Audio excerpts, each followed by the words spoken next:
고등수학상 다항식의 연산입니다. 다항식의 연산을 학습하기 앞서서 다항식의 기초를 먼저 학습하도록 하겠습니다. 자, 다항식을요, 한 문자에 대하여 차수가 높은 항부터 낮은 항 순서로 나타내는 것을 그 문자에 대하여 내림차순이라고 하고요. 차수가 낮은 항부터 높은 항의 순서로 나타내는 것을 그 문자에 대하여 오름차순이라고 합니다. 그런데 실전에서는 오름차순은 거의 쓰이지 않기 때문에 우리는 내림차순을 조금 더 정확하게 공부를 해야 합니다. 하지만 우리가 무의식적으로 중학교 때 내림차순으로 이미 방정식, 다항식들을 정리하고 있었습니다. 그래서 문자가 한 종류일 때는 중등과정과 동일합니다. 예를 들면 x제곱 마이너스 2x 플러스 3처럼 x의 2차, x의 1차, 상수항 이렇게 차수가 높은 것부터 낮은 항 순서로 내려오면서 쓰는 것을 내림차순이라고 아까 정리했었죠. 그래서 우리가 중학교 과정과 동일합니다. 자, 이제는 문자가 여러 종류일 때를 하는 것이 바로 고등학교 때 정의하는 내림차순입니다. 자, 여기에서는 기준 문자를 설정합니다. 그때 뭐뭐에 대하여라고 문제에서 설정해 주기 때문에 우리가 결정하는 건 아닙니다. 자, 그리고 기준 문자가 아닌 문자들은요, 개수나 상수처럼 생각을 해주시면 되겠습니다. 자, 그럼 예시를 통해서 한번 정리해보고 넘어가 보도록 할 텐데요. 자, 다음 다항식에 대해서 첫 번째, x에 대하여 내림차순하라 라고 되어 있습니다. 그래서 우선 다항식을요, 항으로 끊어 놓습니다. 그리고 x만 보고 차수를 결정합니다. 그래서 첫 번째는 3차, 1차, 2차, 0차, 0차. 결국엔 상수항이 마이너스 6y 플러스 1인 거죠. 그래서 기준 문자가 아닌 다른 문자들, 여기서 말하는 y 같은 경우에는 개수나 상수처럼 생각을 하는 거죠. 그래서 내림차순을 정리하면 3차인 것을 먼저 갖다 쓰고요. 2차인 걸 갖다 쓸 건데 여기서 기준 문자가 x제곱이기 때문에 3과 y제곱을 붙여 쓰고요. x제곱은 뒤로 밀어줍니다.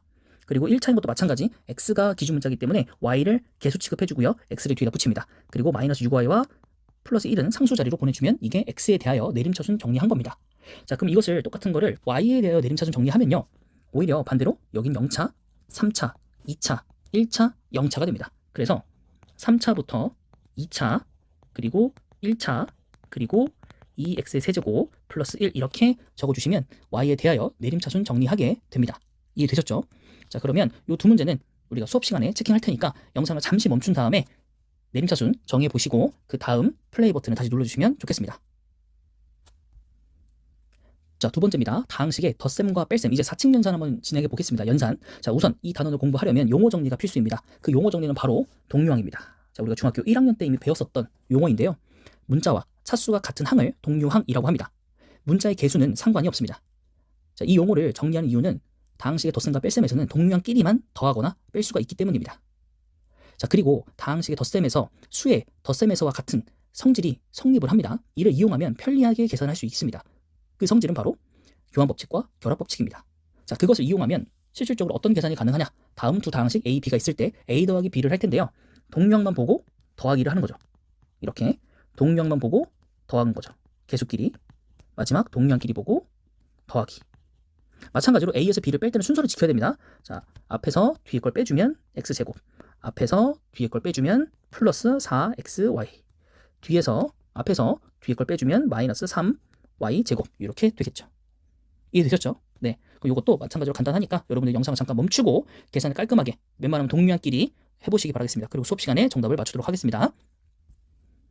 자, 이번엔 다항식의 곱셈입니다. 자, 다항식의 곱셈은 분배법칙 후 전개해서 동류항끼리 모아서 해결합니다. 그리고 다항식의 곱셈에서 수의 곱셈에서와 마찬가지로 다음 성질이 성립을 하고요. 이를 이용하면 편리하게 계산할 수 있습니다. 교환법칙, 결합법칙, 분배법칙. 이해되시죠? 네, 그래서 이것도 전개를 한번 해볼 텐데요. 네, 예제가 4개밖에 안 되고 전개를 하는 거니까 영상을 잠깐 멈추고 빠르게 풀어본 다음에 플레이 버튼을 누르시면 제가 풀어드리도록 하겠습니다. 자, 여러분들 다 풀고 오셨겠죠? 한번 보도록 하겠습니다. 자, 전개를 할 텐데요. 이렇게 앞에 것끼리 전개하면 x의 세제곱이 나오고요. 더 이상의 x의 세제곱은 나올 수가 없습니다. 자, 두 번째는요. 첫 번째 거랑 여기 있는 두 번째 거랑 연결을 하면 x제곱인데요. 그 x제곱은 여기에서도 나옵니다. 그래서 x제곱과 2x제곱을 더하면 3x제곱이 됩니다. 자, 그 다음은 x가 나오겠죠? 그래서 이렇게 연결하면 x가 나오는데 이쪽에서도 x가 나오기 때문에 동류항끼리 더해지면 3x가 되고요. 마지막으로 상수끼리 곱하는 거니까 2 이렇게 나오게 됩니다.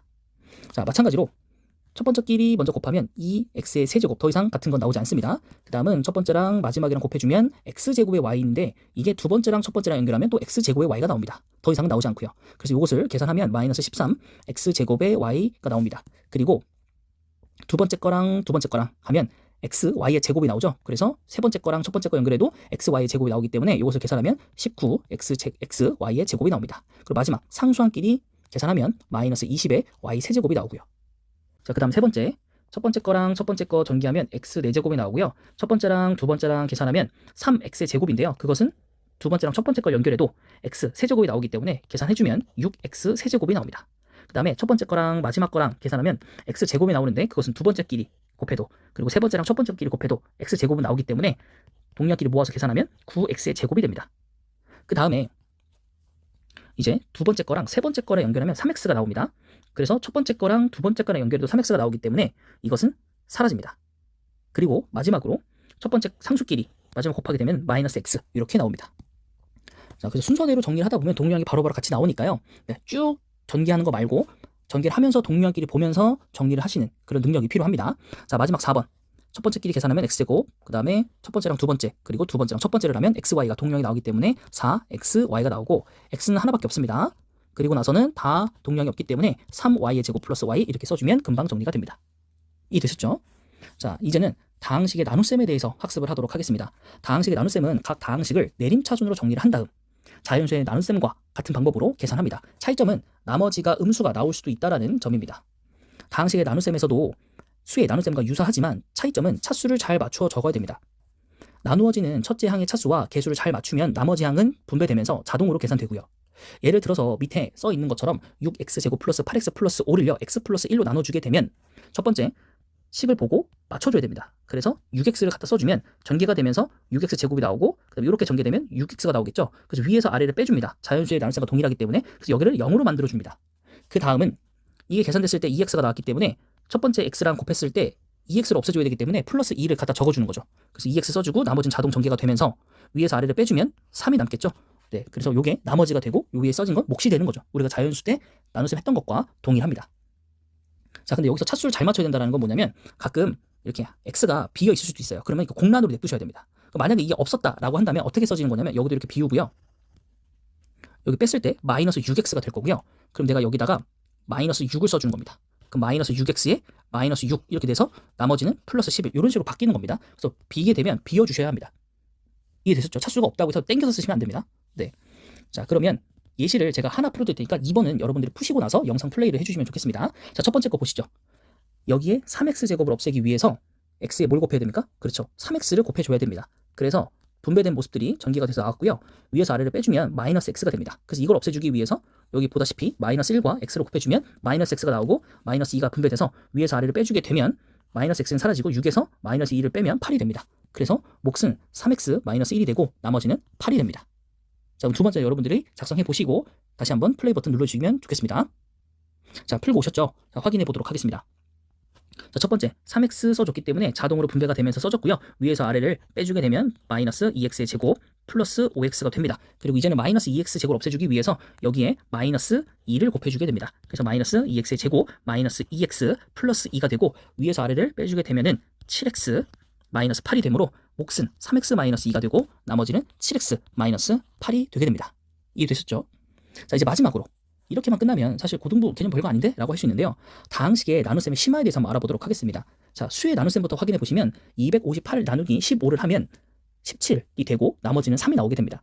이것을 검산식이라고 일컫는 것으로 식으로 바꿔보면 258은 15 곱하기 17 더하기 3으로 쓰게 되고 이것은 처음수는 나누는 수 곱하기 목 더하기 나머지라고 쓸 수 있습니다. 그래서 목과 나머지 자리가 정해져 있는 식이 생기게 됩니다. 이것을 다항식의 나눗셈화 시키면 x세제곱 플러스 2x제곱 플러스 1을 x제곱 마이너스 1로 나누면 x 플러스 2가 몫이 되고 x 플러스 3이 되는데 이것을 오른쪽처럼 x세제곱 플러스 2x제곱 플러스 1은 x제곱 마이너스 1 곱하기 x 플러스 2 더하기 x 플러스 3 이런 식으로 방정식화해서 쓸 수 있는 것이죠. 물론 이것은 항등식이지만 그래서 처음 식은 나누는 식 곱하기 목 플러스 나머지 이렇게 쓰기 때문에 이 자리는 절대로 바뀌지 않는다라는 거죠. 구성상.